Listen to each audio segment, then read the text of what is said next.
द्वेषाचं आलिंगन वेगळं आणि प्रेमाचं आलिंगन वेगळं. आधी द्वेषाचं सांगतो मग प्रेमाचं सांगतो. 5 पांडव युद्धामध्ये विजय प्राप्त झाला आणि विजय हा सत्याचाच होत असतो. भगवान के दरबार में देर है लेकिन अंधेर नाही. उशिरा न्याय मिळणार, काटाच बसणार. खरं राज्य पांडवांचं होतं त्यांना मिळालं आणि खरी भांडणं पेटवणारा जो होता धृतराष्ट्र, परत त्यांच्याच भाकरी खावा लागल्या म्हातारपणात. आणि जेवता जेवता एक दिवशी धृतराष्ट्र भीमदादाला म्हणतो, भीमा 100 मुलं मिली रे, आठवण येते मुलांची, पण तुमच्याकडे बघितलं की तुम्ही माझी मुलं आहेत असं माझं मन मला सांगतं. आणि तुझ्याकडे बघितलं की मला माझ्या दुर्योधनाची आठवण येते. आणि कधीतरी असं वाटतं की तो माझा मुलगा आहे आणि मुलगा समजून तुला आलिंगन द्यावं. कोण म्हणतंय? धृतराष्ट्र. कोणाला? भीमाला. हे आलिंगनात प्रेम आहे का? प्रेम नाही, कपट आहे. गोड बोलून जवळ बोलवायचा होता आणि दाबायचा होता. ही लय गोड बोलणार बी धोकादायक असतात बरं का. जी लय गोड बोलतात आपल्याला ती कधीच मतदान करीत नाहीत.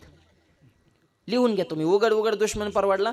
पुढच्या सभेत राहून आपले षडयंत्र ओपन करतो, पण संघ राहून गद्दारी करणारे सगळ्यात भयानक जातंय विडल. आणि भाषेमुळे कळत नाही नेमका ह्याच्यावर किती विश्वास टाकाव. तुकोबरांचे एक प्रमाण आहे. मैंद मुखीचा कोबळा भावा अंतरीचा निराळा, भावा अंतरीचा निराळा, मैंद मुखीचा कोबळा भावा अंतरीचा निराळा, मैंद मुखीचा निराळा, भावा अंतरीचा निराळा, भावा अंतरीचा निराळा, भावा अंतरीचा निराळा, मैंद मुखीचा निराळा, भावा अंतरीचा निराळा, भावा अंतरीचा निराळा, भावा अंतरीचा निराळा, भावा अंतरीचा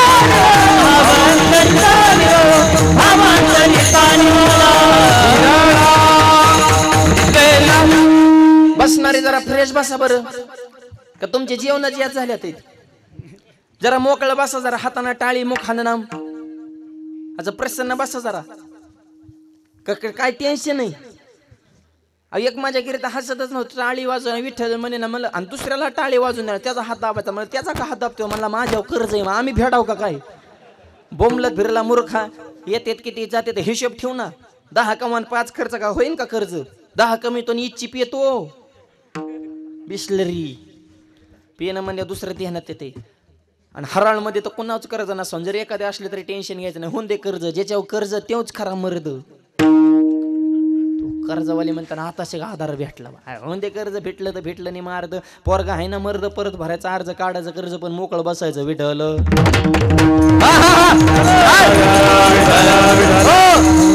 मैंद मुकीचा कोवळा. असं कवळच बोलणं असतं काय कायचं, नुसतं शेलकच शेंड्याच बोलणार.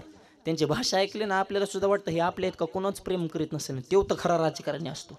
तोंडावर बघा ना काय वा वा वा वा, तुमच्यासारखा माणूस आपल्या गावात नाही. तोंडावर पुढे गेल्यावर भांगार येते, त्यांनी तर वाटोळ केलंय. ही मैंद ह्याला म्हणायचं बरं का. तोंडावर गोड बोलतो माग काड्या करतो वेडल. कशी धृतराष्ट्राची भाषा गोड आहे. भीमा, ए राजा बाळा, तुला आलिंगन देण्याची माझी अंतःकरणात इच्छा. भीमबी येड्यावणीच कर. भीमाला वाटलं खरंच काकाच्या मनातला राग गेला काय नको. भाषा ऐकल्यावर काकाच्या मनात मिटून घ्यायचं दिसतंय काय नको. भीम म्हणला, काका मी तुम्हाला आलिंगन देतो, पण आज नाही, उद्या देणार. भीम खुश झाला. जिकडे सोशल मीडिया व्हायरल करून आणि बातम्या बी व्हायरल झाल्या. काका पुतण्याची भेट. काका पुतणे काय देत आहेत का? काका पुतण्याने तर पर महाराष्ट्राचं राजकारण ढवळून काढलं नाही. काका पुतण्याचं राजकारण आताच नाही, पहिल्यापासूनच आहे. आता फक्त उपजरी आलंय विठ्ठल. सगळीकडे बातमी काका पुतण्याची भेट. देव बसले होते व्हॉट्सअप खेळत. मोबाईल होता का त्यावेळेस? भगवंताच्या मोबाईलवर आलं की भीमदादा धृतराष्ट्राला आलिंगन देणार आहे. डायरेक्ट भीमाला फोन केला. अरे काय बातम्या सर, खरं आहे का? म्हणले हो. जगायचंय का? म्हणले तुला. हो. जगायचं असेल तर काकाला आलिंगन द्यायचं नाही. काकाच्या बोलण्यावर जाऊ नको. हा काका इतका सोपा नाही. भीम म्हणला, देवा आपण सोबत मीटिंग करून विषय हाताळू. फोनवर बोलण्यात मजा नाही. कॉल रेकॉर्डिंग व्हायरल होण्याची दाट शक्यता आहे. सध्या जमाना यागळा आहे. हे असे महत्त्वाचे विषय लाईव्ह मध्ये हाताळले पाहिजेत. असे कॉल रेकॉर्डिंगवर हे क्रिटिकल विषय, विघातक विषय स्फोट करणारे विषय आपण बैठकीत ठीक आहे म्हणले, घेतलं बोलून. भीमा तुला जिवंत राहायचं असेल तर माझं एकच वाक्य ऐक, मेला तरी चालेल पण काकाला आलिंगन द्यायचं नाही. भीम म्हणला देवा इतका नाही हो वाईट माझा काका, आणि आमच्या घरगुती मॅटर मध्ये तुम्हाला डोकं लावायची काय गरज आहे. भीम देवाच तर आपलं. देव म्हणले भीमा तू तसलं शिकू नका, तुमच्या घराचा मॅटर तुला आता दिसला का? 18 दिवस तुझ्या भावाच्या रथाचं सारथ्य केलं, युद्धामध्ये विजय प्राप्त करून दिला, ते काय आमच्या घरचा मॅटर होता का? अरे तुमच्या घरचं मिटवायसाठी आम्ही आमचं घरदार जाळलं ना. अरे मी राजा कुठला होतो आणि राहायला कुठं होतो? द्वारकेचा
पांडवागरी.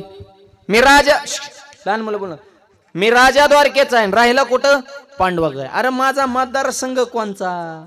मी काम कोणत्या मतदारसंघात केली? तुम्हाला काही कळतं का नाही? म्हणले हे तुमच्या प्रेमासाठी आम्ही आमचं घरदार सोडलं ना. आता सांगतो का घरच्या मेटर मध्ये जेव्हा देवाने भीमाला झाडलाय, मग भीमाला बरोबर तुमचं आता ते चित्र होतं. भीम ते देवाला तरी थोडंफार बुजत होतं, बाकीच्या तर मुजीतच नव्हतं. ती लय चित्रा माणूस होता, त्याला काय कोणाच्या पुढे जे हरी घालायची ती स्वयंभू माणूस होता, खपक्याच्या खपक्या. ते कोणाची गाठ पडल्या आधी जे हरी घालीत नव्हता, आधी ठोका टाकायचा मग जे हरी घालायचा. भीमाचा स्वभावच चित्र होता. मग ताकद बी होती हो. हत्तीच्या शेपटाला धरण, हत्ती जर वर फेकला तर हत्ती खालीच येत नव्हता. हत्ती कुठे जात होता? सध्या सॅटेलाइट सोडतात का, उपग्रह फेकले फेकले हत्ती तिथे गेलता. काय पावर असेल भीमात? भीमात एवढी ताकद का होती? तर आईच्या हात चकल्याशिवाय भीमाचं पोट भरत नव्हतं. हे आताच्या भीमाने ध्यानात ठेवा. पटत आहे का आईच्या हातचं? आता एक जण भीम जेवायला बसला, आईवरच धावला. आई कळत नाही, असली भाजी केली, परत स्वयंपाक करायचा नाही, माझ्याची गाठी. भात कच्चा ठेवला ना, वरण पातळ केलं, चपात्या जाड केल्या, भाजीला चव नाही, परत स्वयंपाक बनवू नका. आई म्हणले मी नाही केली भाजी, तुझ्याच बायकोनी केली. असं वय, आणि मग मस्त आहे की, पातळ आहे पण टेस्ट छान आहे, बुटाने हाणला पाहिजे. मूर्खा, इतका फरक कशा ताकती त्या? आईचा हातचा घास खाल्ल्याशिवाय भीमाचं पोट भरत नव्हतं बरं का, म्हणून ताकद होती. एकदा काय झालं, रुक्मिणी म्हणली मला भीमदादाला जेवायला बोलवायचं. हे धृतराष्ट्राची भीमाची कथा 2 मिनिटं बाजूला ठेवा बरं का. आता ह्याच्यात उपकथा चालू, ही नीट आहे का? 2 कथा मिक्स करू नका. हे भीमाला आईच्या हातचा खाल्ल्याशिवाय पोट भरत नाही, ह्याच्यावर एक छोटा सिद्धांत आहे. रुक्मिणीनं सांगितलं भीमदादाला बोलवायचं जेवायला. देव म्हणले, श्रीकृष्ण म्हणले हो तुझ्या पाय पडतो, अख्ख्या गावाला जीव घाल, त्या जातीला बोलू नको, ती उघड पाडेन आपलं. म्हणजे तसं जमत नाही. माझा भाऊ भावा बहीण भावाचा नाही, आलाच पाहिजे. ह्यांचं लय भाव प्रेम असतं बचत गटाचं. त्यांचे इतकं भाव प्रेम, त्यांचा संसार बघा किती चिकट्याने करतात. संसार करताना तेलातलं पैसे काढतात, मिठातलं काढतात, जिरीतलं काढतात, मोहरीतलं काढतात, नवरच्या खिशातलं काढतात, पैसे काढतात, गल्ला गोळा करतात, माहेरला जाताना साडी घेताना अख्या गावाला सांगतात माझ्या भावाने घेतली. घेईन ना, त्याला बिड्या वड्या मिळाला ना, तुम्हाला साड्या मोकळाय का? तेच बोंबलत फिरते, दुसऱ्याची तांबाखू खातं, तुम्हाला काय साड्या घेऊन मर राहिलं ती. पण खायचं एकाच आणि गायचं एकाच, वरून मालकाला साडी दाखल भावाने घेतली. तेव्हा म्हणतो छान आहे यार, तुझाच माल आहे. कपडे धुतानी नोटा कुठं गायब होत्या तर हे जरा बघत जा. असल्या त्या बहिणीत, बहिणीनं त्या बहिणी राहिल्या ना, त्या लाडक्या बहिणी झाल्या तर इथं 9,000 घेऊन कीर्तनाला आले तर इतक्या सोप्यात का ह्या? एकच हप्ता लेट झालं तर परत मरायला लागल्या होत्या. मलाच काय काय माऊली पुढचा हप्ता म्हणलं दम काढ ना, त्यांचा तर विस्तार होऊन दे ना म्हणलं. त्यांचे बी इतके आले ते त्यांनाच कळा ना कोणाला बसवा कोणाला रसवा. या बहिणीने काही कमी आशीर्वाद दिलाय का? लाडकी बहीण दाजे मेला कागद वागू वागू. जाशी तू ते घरी जाशी तू. त्याला वाटायचं तेवढंच प्यायला पिला होत्या ना. दीड तुला कुठं महिन्याला पुरत असते. तुझं वनडेचं टार्गेट आहे प्यायला बसल्यावर तेवढं. लाडकी बहीण चांगली यश नाही, फक्त शेवटपर्यंत जशी होती तशी ठेवा विठ्ठल. आणि बहीण लाडकीच असते. बहीण किती लाडकी असते ज्ञानोबा विसरा. राग आल्या ताठीचा दरवाजा बंद केला. निवृत्ती दादा थकले, सोपान काका थकले, ज्ञानोबा बाहेर आले ना. लाडक्या बहिणीने विनंती केली, मिथ्या कल्पना मागे सारा ताटी उघडा. योगी पावन मनाचा, योगी पावन मनाचा, योगी पावन मनाचा, योगी पावन मनाचा. साहे अपराध जनाचा, साहे अपराध जनाचा. ईश्वराचे आरे बळे, शक्ती तुझे भावे पाणे. ईश्वराचे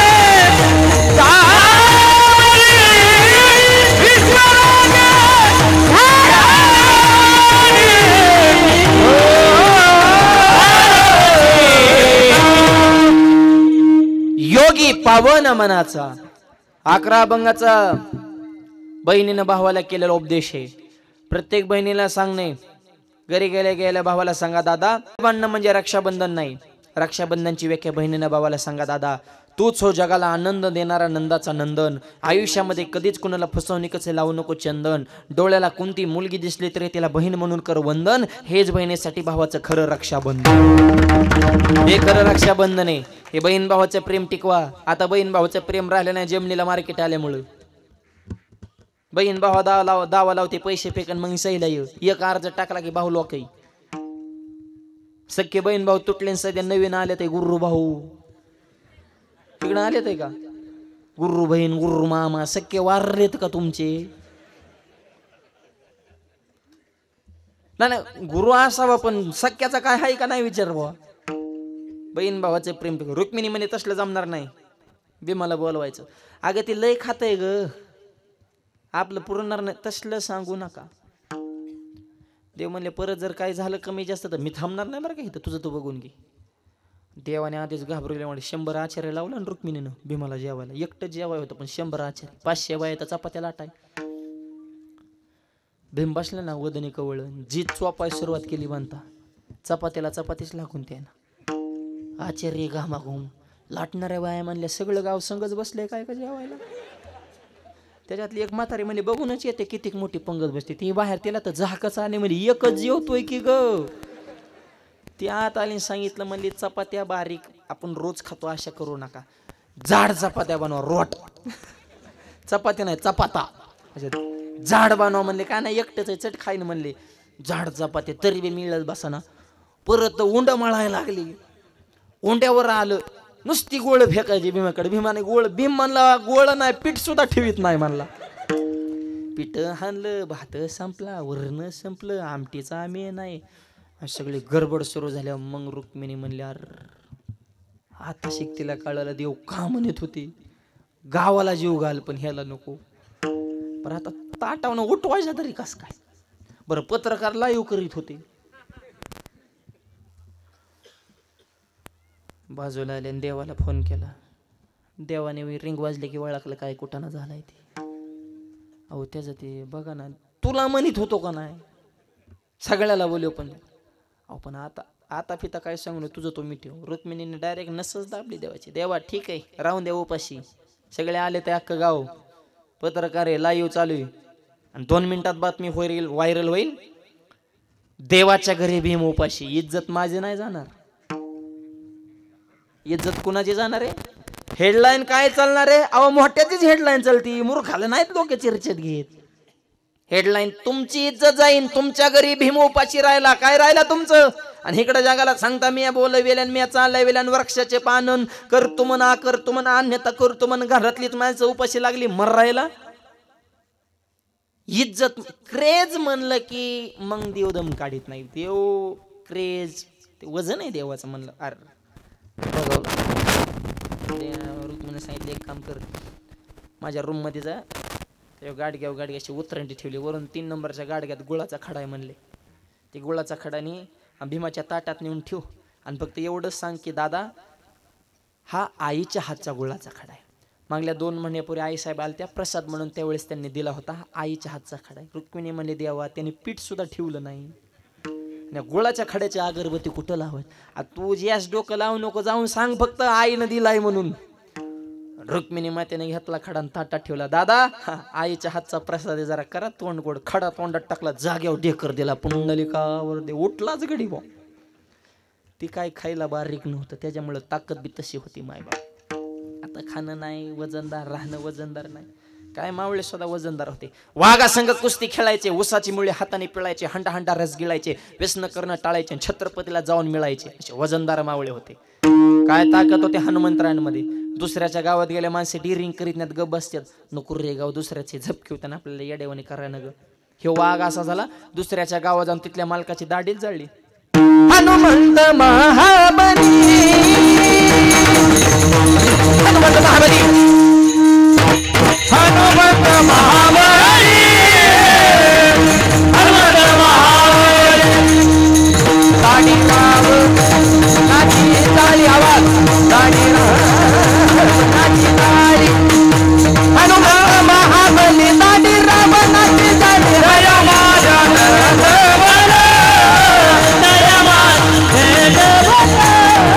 दाढी राव नाची चाली, दाढी राव नाची चाली, हनुमंत महाबली, दाढी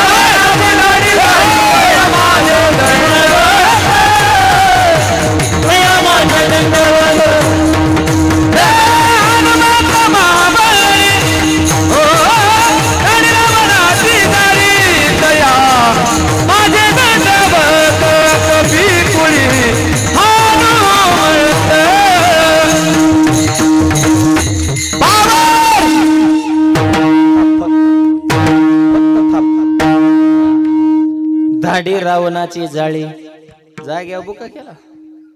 दाढी जाळे मिशा राहिले असते का? गाव बी जाळलं, जाळीली लंका.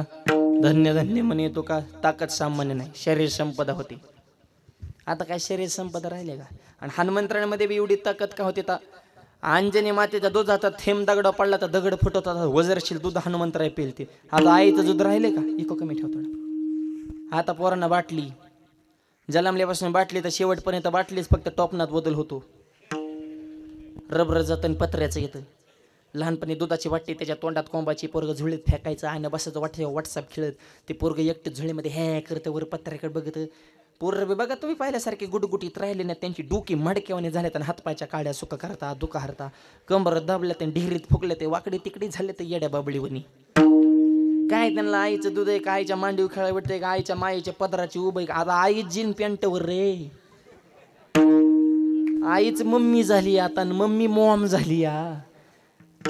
काय राव, ह्या खेड्यापाड्याने तरी धर्म ठेवून. तुम्हाला खरं सांगतो, तुमच्यासारख्या सात्विक माता मावल्या बघितल्या, पदर कुंकू भारतीय संस्कृत शोभला असे वेशभूषा असं बघितलं तरी जरा वाटतं थोडं महाराष्ट्रात कीर्तन चालू आहे.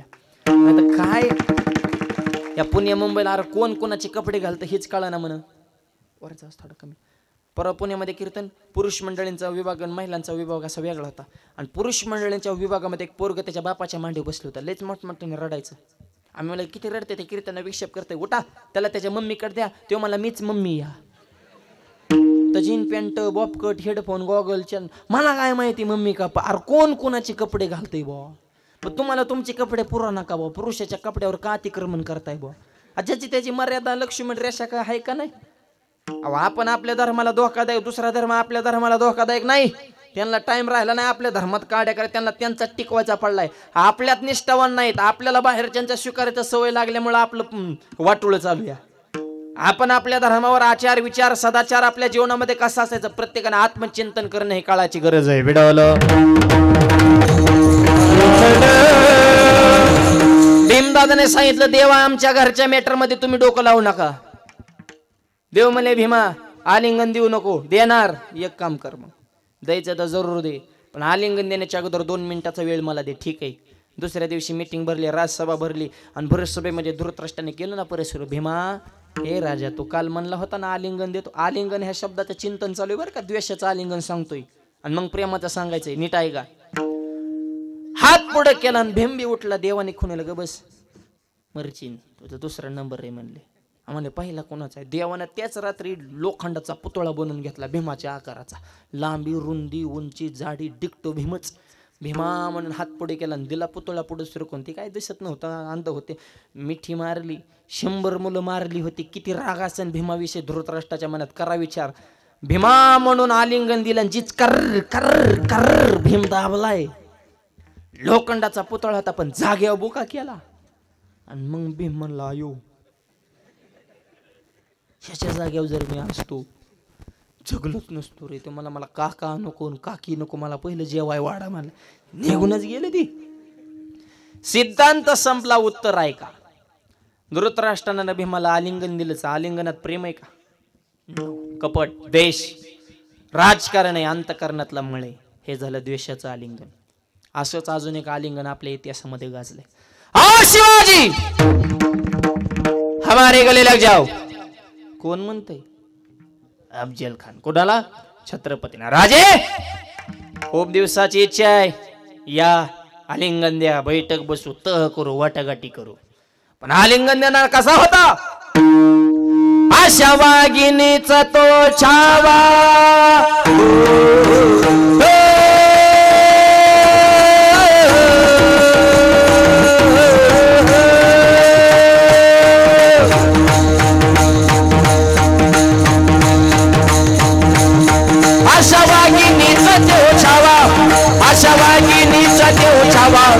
गनिमांना कसा ठेचावा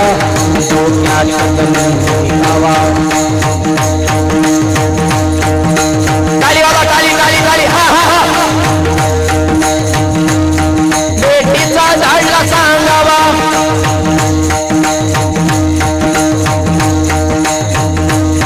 नक्षिदार श्यामियाला धन दौलत दुलत आला. स्वयंपंडा त्याच्या संगतीला शिवबाच्या संग जीव माला.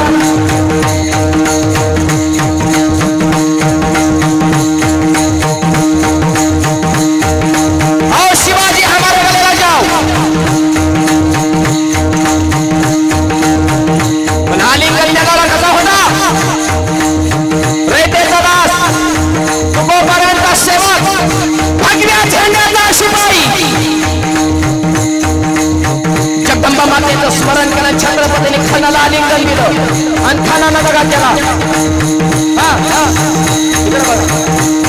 अनदाभिमान मान्याला गटारीचा वार त्याने केला. चिलकत होतं अंगाला.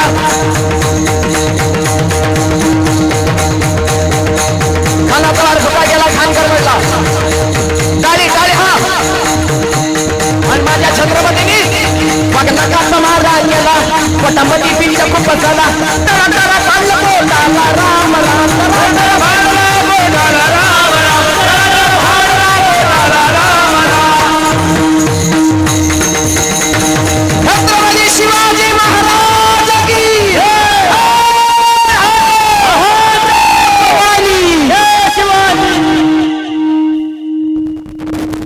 खानाचा कार्यक्रमच केला. त्याला मारलं मला हे सांगायचं नाही. मला गाभा फक्त आलिंगन महत्वाचं आहे. दिसायला दोघांचं बरोबर आलिंगनच दिसते पण आलिंगनात प्रेम आहे का. कपट आहे द्वेष आहे स्वराज्याविषयी तिरस्कार आहे. हे झालं द्वेषाचं आलिंगन. पण जगद्गुरु तुकोबरायाच्या अभंगात जे आलिंगन सांगतात ते प्रेमाचं आलिंगन आहे. ज्ञानोबर आहे तुकोबर आहे गजानन महाराज आदी संतांनी जर एखाद्या साधकाला आलिंगन दिलं त्याच्या जीवनामध्ये कशाची प्राप्ती होते अभंगाच्या पहिल्या.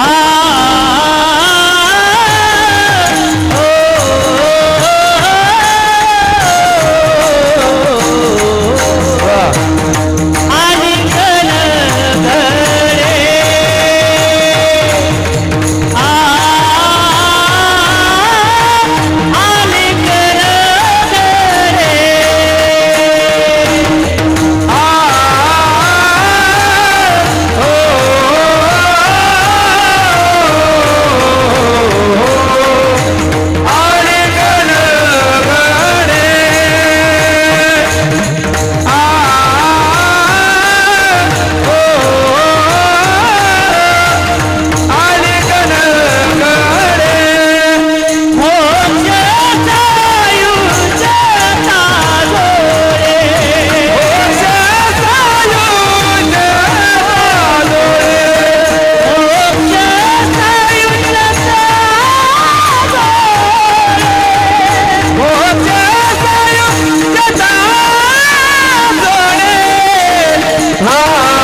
सांगतात आलिंगन घडे मोक्ष सायुज्यता जोडे संतांनी आलिंगन दिल्यावर मोक्ष मिळतो. नाही पटत महाराज का? आतापर्यंत तुम्ही असं सांगितलं की मोक्ष देण्याचं काम देवाचं आहे.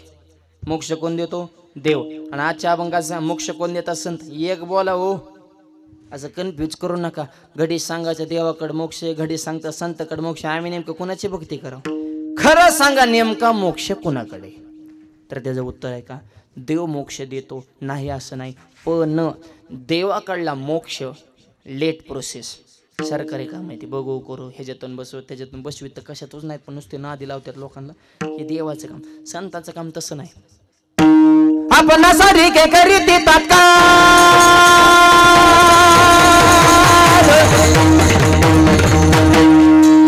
आपण सारी के करीती तात्काळ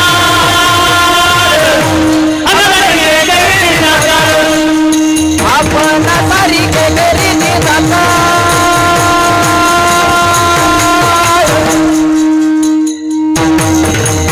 आपण सारी के करीती तात्काळ आपण सारी के करीती तात्काळ नाही दयाला आपण सारी के करीती तात्काळ नाही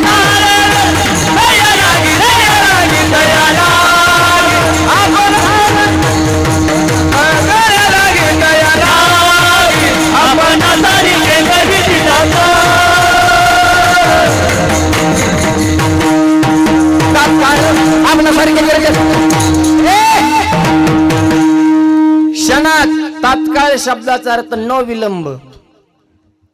आपण सारिके करीती तात्काळ नाही काळ वेळ तया लागे. संतांकडे फास्ट प्रोसेस. देवाकडे आकाशन फेल जातो. देवाच्या दारी उभा. इकडे आख्या क्षणाचं कामच नाही. अर्धा क्षण घडता संताचे संगते तेने होय शांती महत्व. संताकडे फास्ट काम आहे. त्याच्या पुढचं आहे का देवाकडे फक्त मोक्ष आहे. देवाकडं फक्त मोक्ष आहे. संताकडे मोक्षाची पंगत आहे डायरेक्ट. मुक्तीची गावानी मुक्तीची गाव बांधली. मुक्तीची गावानी मुक्तीची गाव बांधली.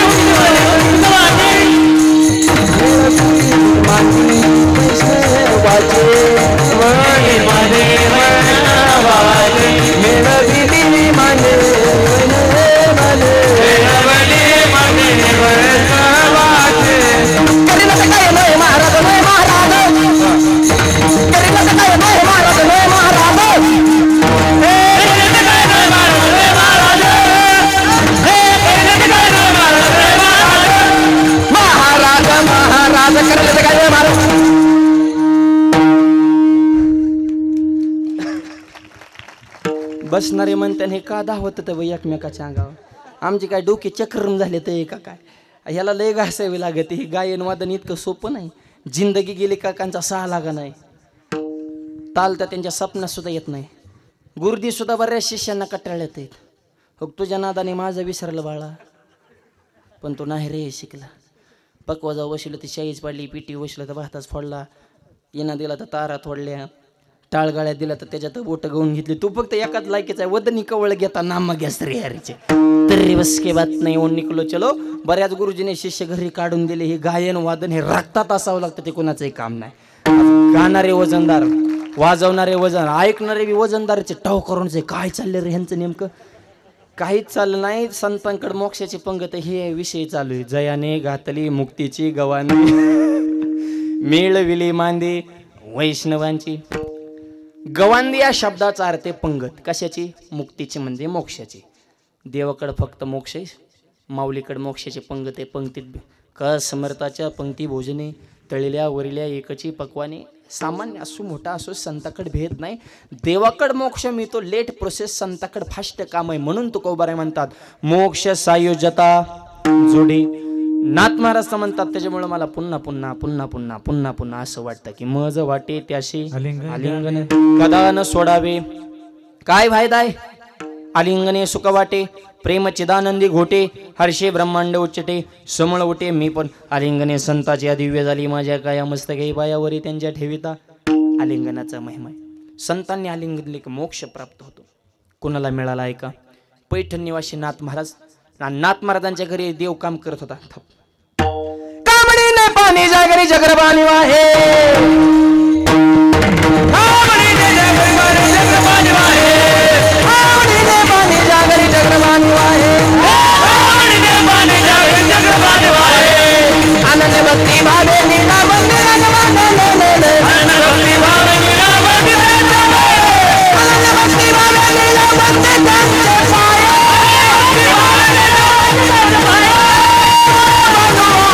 स्वामी स्वामी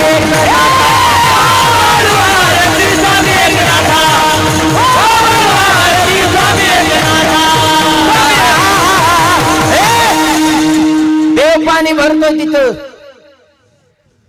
न सांगता असे भक्ताची घरी कामी न सांगता करी न सांगता काम करतो पैसे देऊन माणसं काम करण्यात आता एका पोराला एका शेटकडे 40,000 महिना ठरला त्या शेटने सांगितलं काम नीट करावं लागतं ना बरं का ते मला शेटजी काम नीटच करतो फक्त माझ्या 2 अटी तुम्हाला मान्य करावं लागतं बोल पहिली अट मला झोपेतून उठलं की जेवायला लागतं दिलं दुसरी अट मला जेवलं की झोपावं लागतं इतका आणला पाहिजे तुला अरे तू उठलं की गिळीतो आणि गिळलं की मुरसतो काम काय स्वप्नात करणार आहे का लबाडाचा धंदा येणार पैसे देऊन माणसं काम करणार सध्या आणि देव फुकट काम करतो नाथ महाराजांच्या घरी 36 वर्ष काम केलं अजूनही भगवंत तिथं पाणी भरतात आहे एकनाथ ऋषी त्या घरी पाणी त्या नाथ महाराजांच्या घरी रोज पुरणपोळ्या व्हायच्या रोज आपल्याकडे सणाला सुद्धा होत नाहीत आता सण येतात आणि सण निघून जातात सण गेल्यावर काय का म्हणजे मला सुनच वाटते सण गेला काय ग अगं सुनबाई सण निघून गेला तुझं मोबाईलवरच ध्यान होतं सणावर ध्यान ठेवी जावं जरा जुन्या पिढीनेच परमार्थ संस्कृती टिकून जाणे हेतून पुढचं काही खरं नाही हे शिकलेली माणसं निवड येड्यावानीच करायला लागलं ते आता काय ह्याचं सण आणि कशाचं काय त्याचे उत्सव आणि त्याची परंपरा त्याच्याविषयी जिव्हाळा काही राहिलं नाही रोज पुरणपोळ्या व्हायच्या आणि पोळीसुद्धा अशी होती गिरजा मात्याने बनवलेली पोळी अशी गळवणी टाकली तर पोळी जाग्या वेगळायची ओरिजिनल पोळी त्याला म्हणायचं गळवणी टाकली की त्यांनी समर्पण केलं पाहिजे नाही तर आताच्या पोळ्या आय आय आय आय आमचं एक मित्र एका गावात जेव्हा गेले तर अंगठा मुरगाळा पण पोळी तुटलं नाही म्हण अरे काय लबरची का काय वाहनं लागल्या लाडू फेकून आणला डोकं फुटलं पण लाडू फुटला नाही मग दगडाचा बनवला होता का डाळीचा होता बने आमका आलंय जड असतात म्हणा काय साहेबाला नाहीच मिळ लागत त्यांना शेवटपर्यंत एकाच कुकरमध्ये भाताचे 3 प्रकार करतात खाली जळकी वाडी मध्ये करपे वाडी वर कोरडे वाडी नेमका कोणचा भात खावा नवीन मुलींचं काय झालं नवीन मुलींना तर काय नाही नवरे उपाशी मारायचे त्यांनी तुम्ही स्वयंपाकाच्या भानगडीत पडूच नका तुम्ही शिक्षणासाठी बाहेर आहे ते मात्र तुम्हाला नॉलेज नाही अनुभवाचं तर पत्त्या नाही आणि आईचा लाड मारण्याचा सुट्टीला त्याला किचन खोलीत येऊन देत नाहीत आणि लग्न झाल्यावर काय तिकडं आई नाही तिकडे सासू जगदंबेचा अवतार जाळंदूर संगच एका पुरीचं झालं लग्न सासूबाईने सुनबाई करा पोळ्या हिमले चपात्याच्या पोळ्या कशा करायच्या युट्यूबला टाकलं पोळ्या सगळी रेसिपी आली निम्मा स्वयंपाक तयार झाला आणि मोबाईलच स्विच ऑफ झाला आमटीला मिरच्या किती टाकावं ह्याचाच मिळ लागला पण म्हणले आमटी झणझणीत झाली पाहिजे कमीत कमी 10 तरी मिरच्या पाहिजे माणसागणी यार मारी ती का काय माणसागणी 10 म्हणजे 5 माणसाला 50 मिरच्या वाटल्या नुसती मिरच्याचीच आमटी केली म्हातारे किचन खोलीत आले त्यांनी भाजीचा कलर बघितला त्यांनी कलरवरच क्वालिटी ओळखली म्हातारे म्हणले मला भूकच नाही मला नाही जेवायचं तुमचं तुम्ही बघून घ्या पण नवरा नुसता उड्यात हाणायचा बायकोनं भाजी केली बायकोनं भाजी म्हातारे म्हणे मरची नको खावलंय तिखट आहे हे मला माझ्या बायकोचं तुला कधी कौतुकच वाटत नाही मी खाणार आई म्हणली मग तू जाणार पहिलाच घास खाला त्याच्या कानातनं धुरण डोळ्यातून गळा गळा गळा गळा पाणी त्याची बायको जवळ आली म्हणे होय व भाजीत काय कमी जास्त नाही मला नाही भाजी जगातच 1 नंबर डोळ्यात कस काय पाणी आलं ते मला आनंद अश्रू देव का अजून थोडी भाजी नको म्हणला हेचा आनंद लय झाला मरण म्हणला अरे हाय जाई बघन गाय तर्रा पुरीला साहेबाक शिकवा पुरींच्या आया नुसते म्हणतात आम्हाला कलेक्टर जावाय पाहिजे उपाशी मारायचाय का हेंबडी मुर्गी कुणी गेली हाय बाई काय हाय ना त्याला 25,000चा मोबाईल. स्वयंपाक शिकवा आधी. आपल्या मुलीला शाळेत संस्कृतीत स्वयंपाकाचं व्यवहार ज्ञान प्रत्येक गोष्टीचं नॉलेज पाहिजे. ह्या आयांनी मरणाचं लाड केल्यात पुरींचं आणि 50% पुरींचा संसार आयांनी मोडल्यात. लग्न झाल्या 5-5 मिनिटाला घाला तिला फोन करीत असता. ए आया हो, ज्या दिवशी लग्न करून गेली त्या दिवशी ती सोडून द्यायची. 5-5 मिनिटाला फोन कर. हॅलो, कसं आहे ग वातावरण? ती म्हणते हाय जरा गंभीर आहे पण हातावर याजोग आहे. बघ कसं होतंय काय. नाहीच कोण हातावाला तर जावय बापू तर काय तुझ्या शब्दाच्या पुढं नाही. त्याला गोड बोलून इकडं आण, आपण इकडे टपरी टाकून देऊ. का मोडीता तिचा संसार? जगू द्या ना. ही 5-5 मिनिटाला फोन करायचा आणि तासाने व्हिडिओ कॉल करायचा. काय करायचं तुम्हाला? महिन्यातून 1-2 फोन ठीक आहेत बघ. कसं काय सुखा समाधान चाललंय. या आहे अशात ह्यांनी संसार मोडल्यात पोरींचा हाती लाडामुळं. अरे तिला असं तावून सुलाकून निघली पाहिजे. प्रत्येक गोष्टी त्याला हँडल करता अशी परिपूर्ण आपल्या मुलीला बनवण्याची जबाबदारी ही तिच्या मातोश्रीची. मायबाप हे तुम्ही घडवा. तुमच्या आईने तुमच्या संस्कार केले म्हणूनच तुम्ही संसार पेलताय ना. तुम्ही तशी जबाबदारी त्याच्यावर टाका तर हे संसार टिकणार आहेत. सगळ्या चुका सासूच्या बी नसतात. हे आयांनी बी जरा नीट राहा. विडलं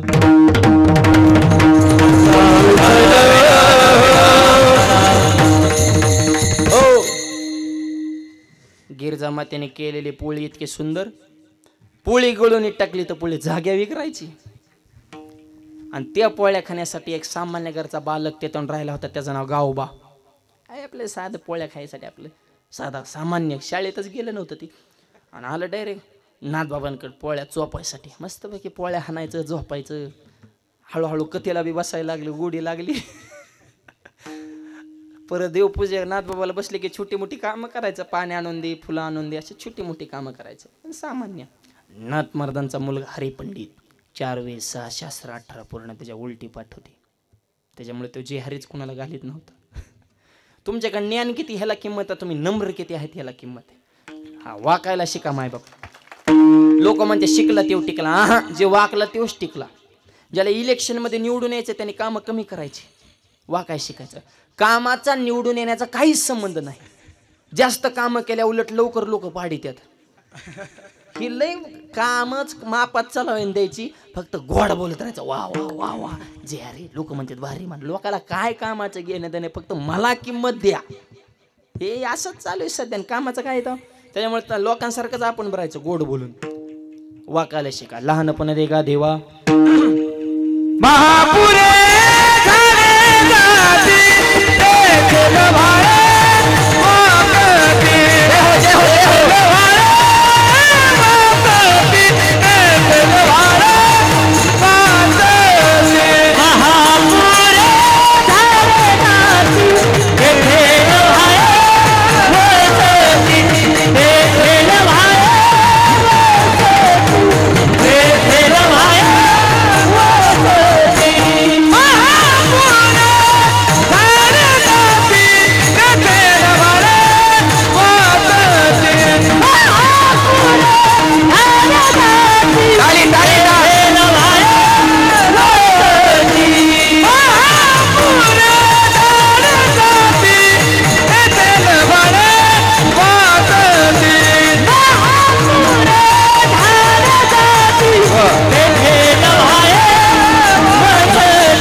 मोठ्याला खोडाची झाड जरा रगील होती.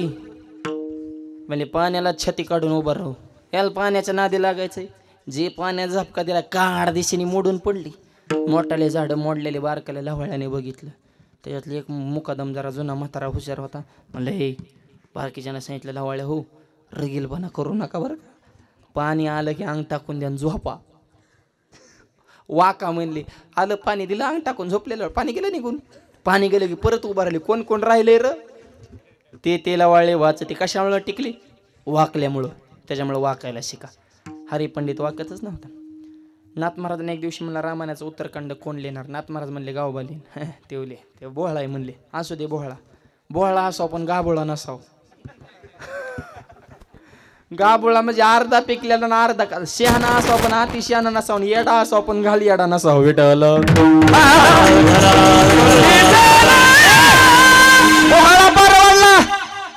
गाबुळा नको. गाबुळा म्हणजे अर्ध ज्ञान. मला म्हटलं डोक्यावर हांडा पूर्ण रिकामा ठेवा तरी त्रास नाही, पूर्ण भरलेला ठेवा तरी त्रास नाही, पण अर्धा का भरलेला हांडा डोक्यावर ठेवला मान का गेलाच. ती गप बसत नाही ना, अर्धवट ज्ञान असं ह्यांत कळा हानीत असतं. Y Y Y Y Y Y करणार, ती गप मारणारच नाही.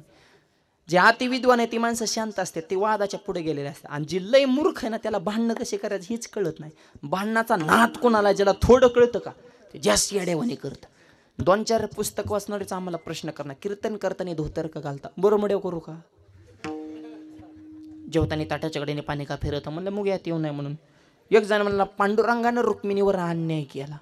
हा काय केलं बा पांडुरंगाने आता, नाही म्हणलं तुझं काय म्हणणं काहीच नाही म्हणला. तुम्ही म्हणता स्त्री पुरुष समानता आहे, महिलांना किंमत दिली पाहिजे, मग देवानं बायको असून रुक्मिणीला जवळ का घेतलं नाही, पंढरपुरात लांब का ठेवलं.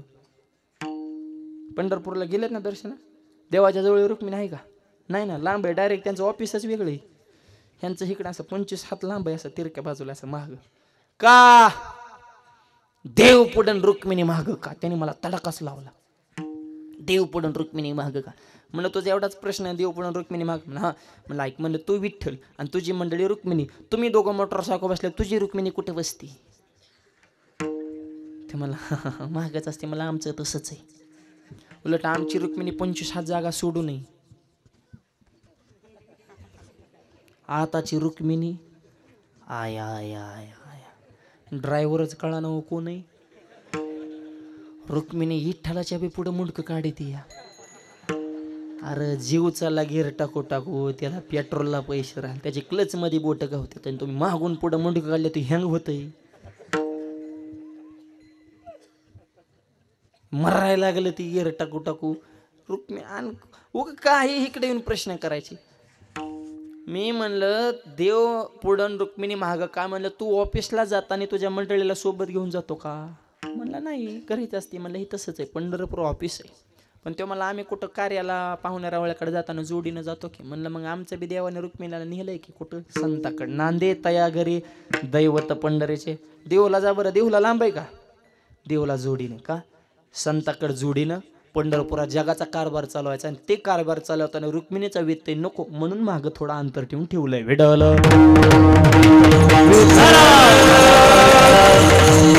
असलेले वाढलं ते ओ प्रश्न करणारे अनंत वाचाळ बरळती बरळ तया कैचा गोपाळ पावे हरे. आचार नाही विचार नाही, उगा काहीतरी 2-4 उलट्या खोपडीच्या लेखकांची पुस्तकं वाचायची आणि आम्हाला येऊन प्रश्न करायचे. तू काय आमचा अध्यक्ष झाला का, तू आमच्या संप्रदायाची टीका करायला निघाला. अरे ज्ञानोबा आहेत हे कळस सुद्धा साक्ष देतोय. आळंदीवरून ज्ञानोबा पंढरपूरला निघाले की ज्ञानोबारांच्या मंदिराला निर्जीव कळस हालतोय. ज्ञानोबारांची ताकद आहे. कोण हलवतय या प्रस्थानला, आळंदीला माऊली प्रस्थान झालं की कळस हालतो. निर्जीव कळस आहे पण असा साक्ष देतो. कसं काय कळस हालतो, ज्ञानोबाऱ्या समाधीतून बाहेर निघाल्या लहरी प्राप्त होतात. सर्व सुखाची लहरी ज्ञानाबाई अलंकापुरी, आणि त्या लहरीच्या जोरावर कळस हालतो. ही ज्ञानोबाऱ्यांची ताकद आहे. कोण म्हणतं शास्त्र ही श्रद्धा आहे, ही तर अंधश्रद्धा नाही. विडवलं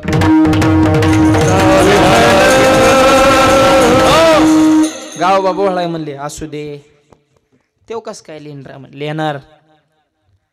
आणि एक वाक्य सांगा, देव हा भोळ्या माणसालाच भेटत असतो बरं का. लय चॅप्टर माणसाचं बी परमार्थात काम नाही. चॅप्टर माणसं तर्कवान असतात, हे असंच कान तसंच कान, आणि भोळा माणूस श्रद्धावान असतो. देव हा भोळ्यालाच भेटत असतो.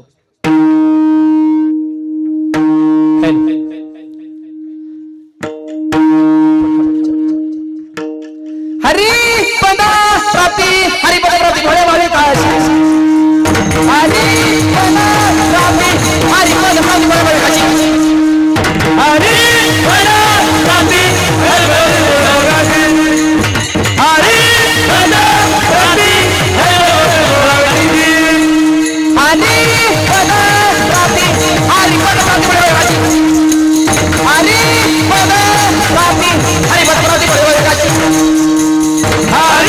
पदा प्राप्ती, हरी पदा प्राप्ती भोळे भावे काळजी. हरी पदा प्राप्ती, हरी पदा प्राप्ती,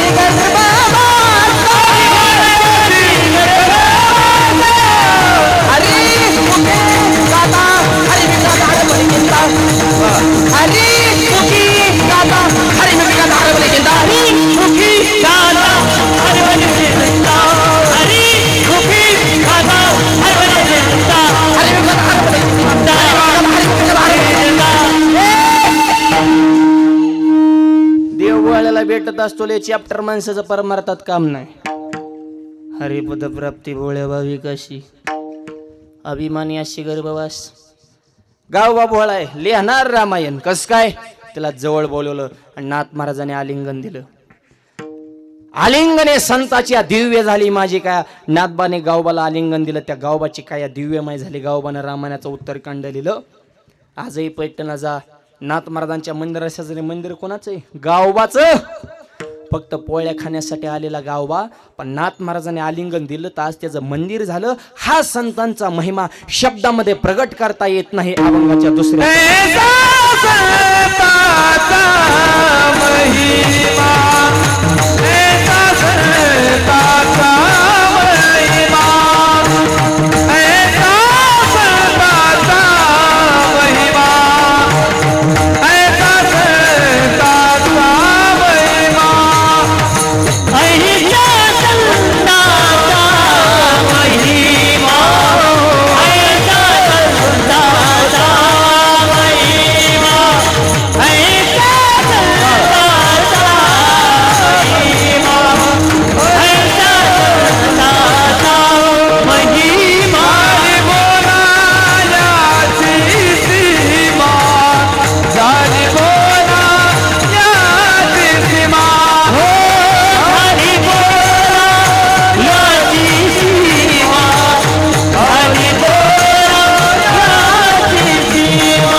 ऐसा संताचा महिमा कैसा. काय ऐसा?